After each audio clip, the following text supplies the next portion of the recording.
সবাই কাঁধে মাপ দেখেন এবং কোথায় রেখে কোথায় ধরবেন এটা দেখছেন নি সবাই ফলো করে বড় হোক এবং ছোট হোক কাঁধের তারপরে ধরেন লম্বা মাপ বাচ্চাদের লম্বা মাপটা ধরেন 18 ইঞ্চি লম্বা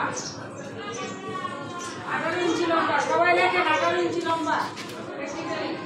তারপরে দেখেন ওর পেটের মাপ 18 ইঞ্চি লম্বা ওর পেট হচ্ছে 8.5 ইঞ্চি সবাই ফলো করেন দেখেন এই কাঠ থেকে দলটা কত আছে 8.5 অথবা 9 পেট দেখো দেখো এই যে এই কাঠ থেকে কি এই দেখো এই যে পেটটা এখান থেকে এই যে 9 বডি অনুযায়ী আমার যখন মাপটা আনবো তখন আমার বুঝতে হবে যে পেটটা কোথায় আছে কথা বুঝছেন তো ওই কাঠ থেকে মাপটা নিয়ে তার পেটটা হচ্ছে কি 9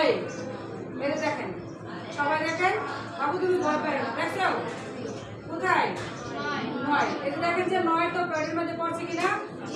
যদি আপনি একটু নিচে দেন তাহলে নিচে হয়ে যাবে তাহলে এই জায়গাটা একটা মানুষের যখন জামা কাপড় বানায় যে পেটের মাপটা যদি এখানে থাকে এই জায়গা হলে কি হয় তো আমার পরিমাপটা ঠিক রাখতে বডি ফিটিং দেখে কোথা থেকে আমার কিনে দেবো তারপরে যে তার কোমর এই যে কোমর দেখেন বুঝছেন এই যে 13 ইঞ্চি লম্বা কোমর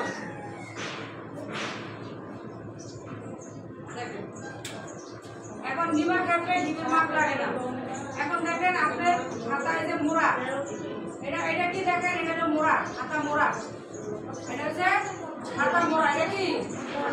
হাতার মোড়া এই যে হাতা মোড়া হইলে 11 ইঞ্চি